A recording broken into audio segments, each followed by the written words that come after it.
And let's start out with the new world title match that they've set up. We talked about, okay, Cody won the tag team match at Money in the Bank and he pinned Cena. One would think that's hopefully going to be the start of him somehow rehabilitating his image and maybe try to get even with this guy that's f***ed him around. And then the next night on Raw, we got a completely different direction. We're going with completely different people for next month. So I guess they're going to make us wait on this. But now we have, not to spoil anything, we'll get into the details, but we've got Cena versus Punk in Saudi Arabia. And we knew we were going to get, or we better have got Cena versus Punk. I hate that it's in Saudi Arabia. Bingo. What do you think? Bingo. What do you think? Well, what do you think that Punk would have, or that the people would have done in the back if Punk had said, when Cena said, well, we'll do it in Saudi Arabia. Punk said, well, I don't want to go there and do that. So fuck it. Just keep it. Or throw it back in his face. How about we do it in America? How about Chicago? Get the fans behind it. Yeah. But nevertheless, so we're getting ahead of ourselves. Cena enters there in Phoenix, Arizona. 14,361 people in Phoenix. They would have sold out the old Madison Square Garden there in Phoenix. And again, he's a heel, but he's a star, so they play his music, gets a giant pop, and then they start chanting John Cena sucks with the music because they have fun doing that. And all he has to do is go to the ring and stand there, and they do the dueling chant. Let's go, Cena. Cena sucks. And he just milked it. And then, obviously, R-Truth had to be addressed and the actions from the pay-per-view. So Cena cuts promo on him. Hey, you think that really makes any difference? You wasted your energy protecting a sideshow comedian. Actually, sideshows didn't have comedians. They only had freaks. Yeah, the comedian was on the regular stage. You remember that, don't you, Brian? I mean, I don't remember that, but I know that. That's a very good point to point out. The sideshow was the sideshow, wasn't the main show. Yeah, but nevertheless, you're all spineless keyboard warriors with no power to change anything. And they're chanting, we want truth. We want truth. And he's like, this is my farewell tour, damn it. And he counted the dates down. We're halfway done. If you want to use your voice for something, use your voice. Send me some competition. Because I've gone through all of them. I've gone through Truth. I've gone through Cody. Gone through Orton. I've beaten your absolute best. And right then, like Mussolini, with everybody singing, here comes CM Punk. And he gets the big CM Punk chance. And now the people, okay, well, now we got this going. And Punk did the promo and he said all the right things. He puts himself as the defender of the people because he said how bizarre this is that John Cena, the Boy Scout, is now anti-establishment, and me, CM Punk, I'm defending the establishment, but I'm not defending the establishment. I'm defending the people.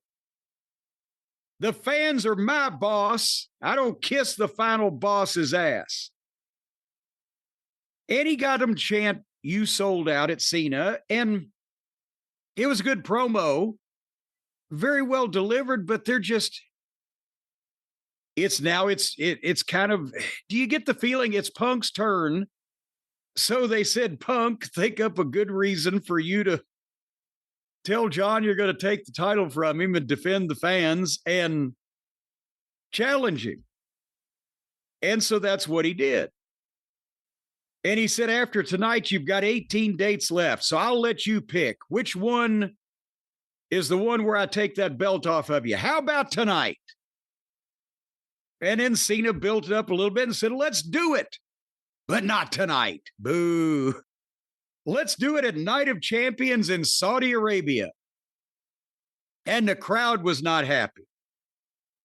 And Punk agreed, and then Seth's music played. And Seth and his whole group comes out. And Seth holds up the Money in the Bank briefcase because, okay, he'll take the winner. He's either going to get Cena or he's got the ready-made deal with Punk. So that part, everything fits. But I get Punk has been in so many things where there was a real legitimate, well, not real legit, but in the story, there was a real legitimate animosity, issues between the two, whether it was Drew or with Seth or whatever. And this is kind of like, well, now it's Punk's turn. But they need a main event for the pay-per-view in Saudi Arabia. Am I being hard on this here? Of all the people, I don't think you are. Of all the people in the company to put him in a match with at the pay-per-view, I think Punk's the one that would actually maybe mean the most to be in the States. Also, Punk has been very vocal in the past. I think he called it blood money about working with the Saudis. What kind of payday you think he's getting? Millions and millions of dollars. To finally agree to go over there? And we know that it was $50 million a show before they were even the goddamn, the big pay-per-views and everything. So they've got the money, they can kick in a little bit, but what? I mean, also the thing is, Punk's in the middle of the stuff with Heyman, isn't he? And Rollins. Well, that's all part of it. I liked, especially with the bloodline thing and leading into WrestleMania, they had a lot of people interconnected to where there's issues between different people and bad feelings or whatever. But now it's starting to seem like it's getting a little spread out. Everybody's got a problem, and you can kind of dilute things in people's mind when you do that. So I don't know, but I'm like you. I think, number one, I believe Punk. Well, but they don't have to draw money anymore. I was going to say, yeah, that's the problem. That's the problem. It seems like Punk Cena would have been a SummerSlam or a bigger event. Or a show in Chicago. Again, I don't know what their schedule is, but something in the States that would be big, yeah. But they don't have to. They don't have to draw money anymore. They don't have to put the most attractive match on top of the most attractive pay-per-view because it's all fucking guaranteed almost anyway. But yeah, I'd rather seen it in the good old United States of America, but maybe they were worried one or both would be kidnapped off the streets by masked fucking hooligans. Well, here's the question. If they had that match in Chicago, would those fans be so amped up and into it that it would be great, or would they lose some of their positive feelings for it with Cena's work right now? And the realities of don't give Cena a black eye, don't give him a bruise. He's got skin cancer. Obviously, Ric Flair says he's looking for attention.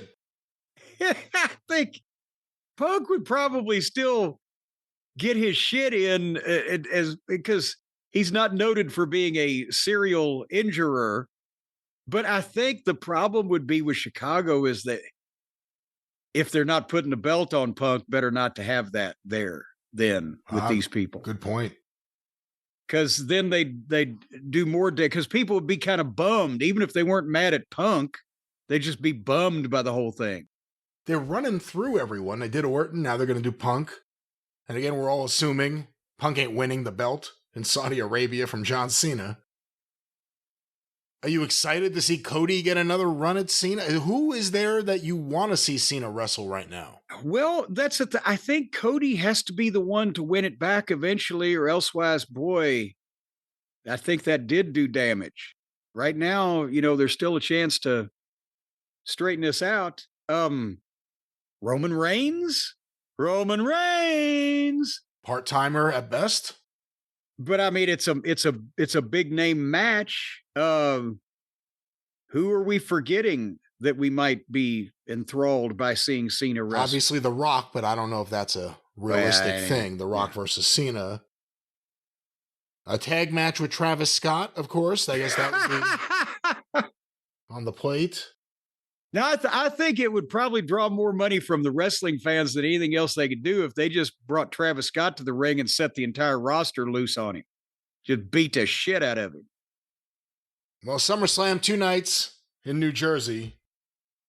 Worse things have happened over 2 nights in New Jersey. But Jim, let's continue on. Raw rolls on. Worse things have happened to rappers in New Jersey at night.